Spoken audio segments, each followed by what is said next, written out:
becoming more and more critical of Adam Air and the way it was being run. But then, after 7 months of negotiating, this is good news. Thank you. Adam Air agrees to help pay for the salvage. Phoenix International, an American company specializing in deepwater salvage, starts the operation on August the 24th. But the time they've lost has had a serious consequence. Although they have a fix on the location of the crash, the locator beacons attached to the black boxes have gone dead. If the black boxes are not found, it will be a mystery until today. Without the beacon, finding 2 small boxes among the wreckage will be a huge challenge.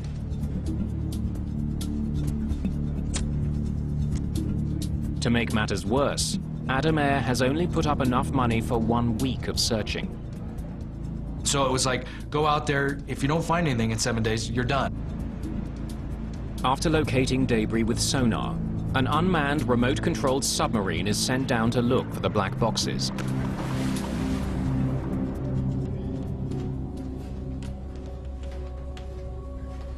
All right, how are we doing? We dove on one location first. We got to that GPS location. There was nothing there. Pull up quadrant 3. So we sat down and decided we'd do a grid search about that point, and so we did a very methodical search. Okay, 3 degrees. All right. Slow, slow.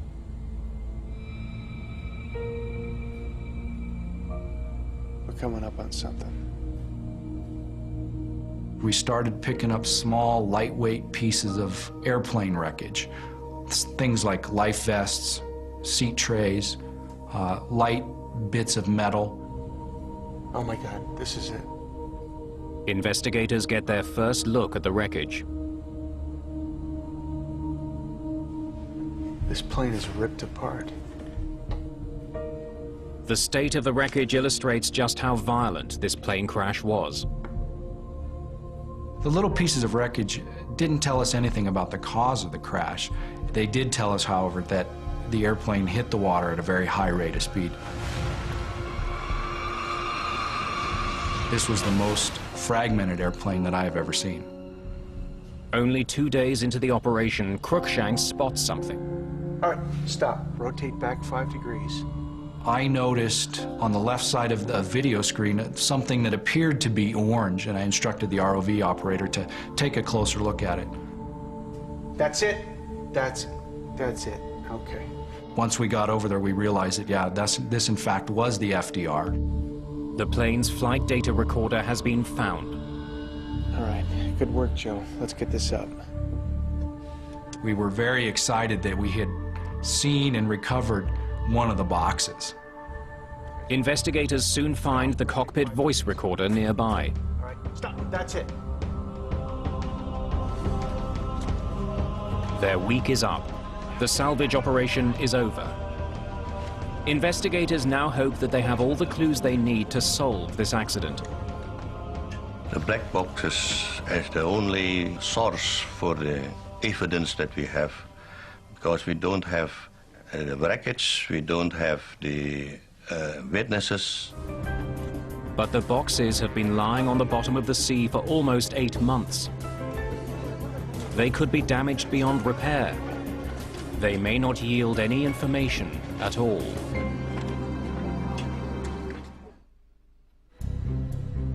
The black boxes from Adam Air Flight 574 are taken to the National Transportation Safety Board in Washington, D.C. Investigators think the labs there are the best bet at salvaging any possible information.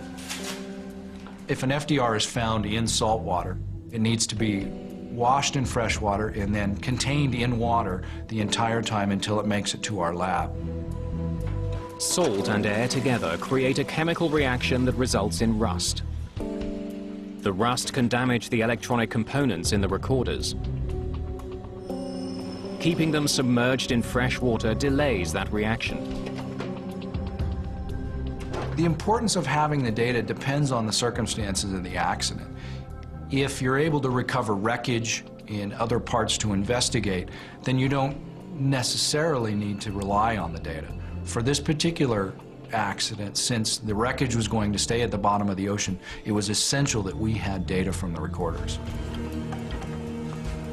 As the delicate procedure of recovering the data from both recorders progresses, investigators are aware that they have an additional concern. As you can tell, one problem that we ran up against in this investigation is the maintenance records indicated that the flight data recorder was written up as being inoperable in the weeks prior to the crash.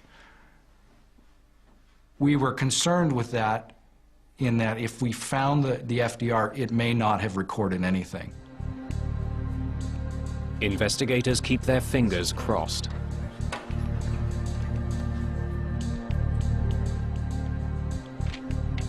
we've got it all. It's all there.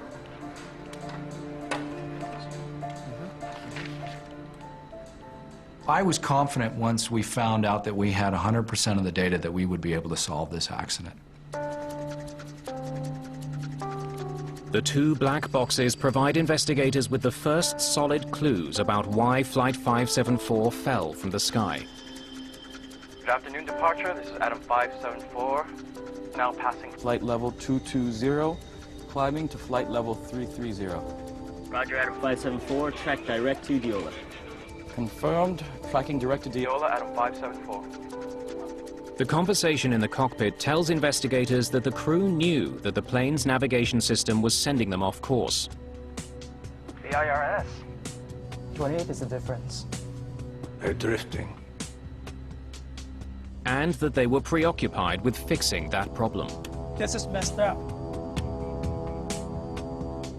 Where's Adam direct to?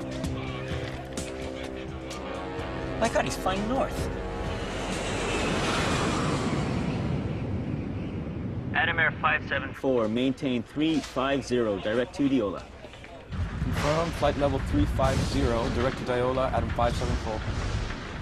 To get from one waypoint to the next, the flight computer always has to know the plane's exact location.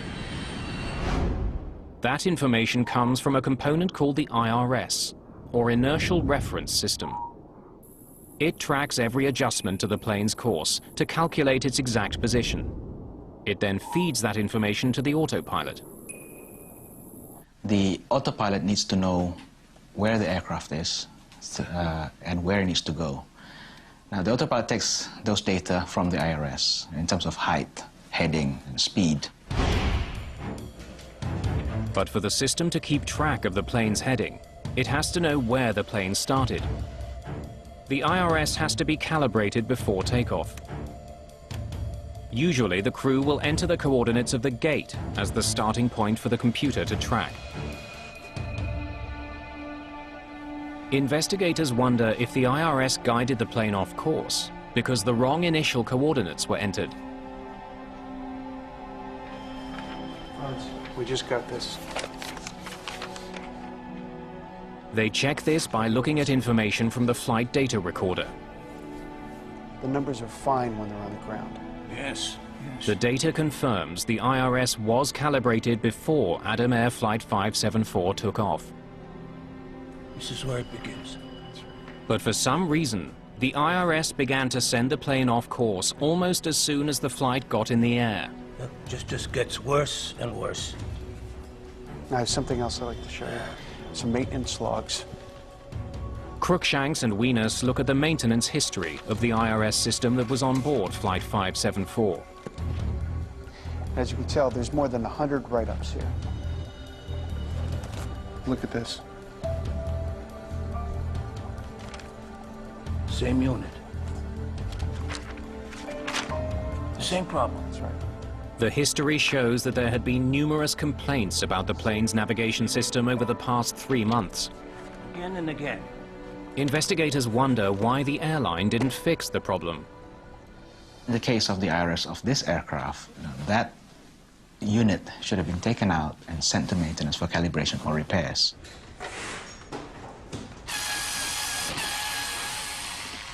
Investigators discover that when pilots complained about a faulty IRS unit, the airline didn't fix it properly.